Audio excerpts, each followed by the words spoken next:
Bayangkan hari ketika matahari didekatkan sejauh 1 mil.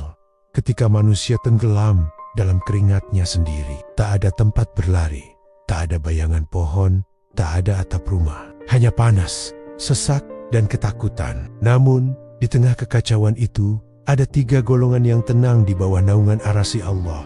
Siapa mereka? Di hari yang maha dahsyat itu, semua orang sibuk dengan urusannya masing-masing. Orang tua melupakan anaknya, sahabat tak lagi saling menolong. Setiap jiwa hanya bisa berteriak, nafsi, nafsi, yang berarti diriku. Mereka berjuang menyelamatkan diri sendiri. Tapi di tengah hiruk pikuk yang mencekam itu, ada wajah-wajah yang bersinar terang. Mereka tidak merasakan panas yang membakar. Mereka tidak diliputi ketakutan. Mereka tenang karena Allah memberikan naungan istimewa, sebuah naungan yang bahkan para nabi rindukan. Rasulullah SAW bersabda, 3 golongan yang akan mendapat naungan Allah pada hari ketika tidak ada naungan selain naungannya. 1, seorang pemimpin yang adil.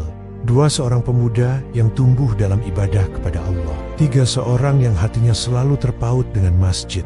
Hadis ini yang diriwayatkan oleh Bukhari dan Muslim menunjukkan bahwa keselamatan bukan milik mereka yang berlimpah harta atau terkenal di dunia. Lihatlah, naungan itu diraih bukan karena kekayaan atau ketenaran, melainkan karena hati yang bersih dan istiqomah dalam ketaatan. Seorang pemimpin yang adil, yang meskipun memiliki kuasa untuk berbuat zalim, ia lebih memilih takut kepada Allah.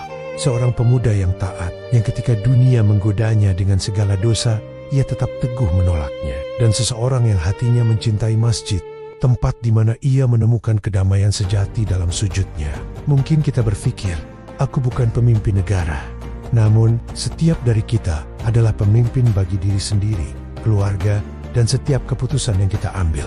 Mungkin usia kita tidak lagi muda, tapi semangat untuk kembali beribadah seperti pemuda yang lurus itu tidak pernah terlambat. Dan masjid esensinya bukanlah sekadar bangunan fisik. Jika hatimu selalu rindu untuk bersujud, dimanapun engkau berada, disitulah naungan Allah bisa kau harapkan kelak. Di dunia ini, kita sibuk mencari tempat berteduh dari panasnya matahari dan derasnya hujan. Tapi di akhirat nanti, hanya ada 1 naungan yang benar-benar menyelamatkan, naungan dari Allah Subhanahu wa Ta'ala. Maka, sebelum hari itu tiba, berusahalah menjadi bagian dari mereka yang dinaungi, bukan mereka yang tenggelam dalam lautan panas penyesalan.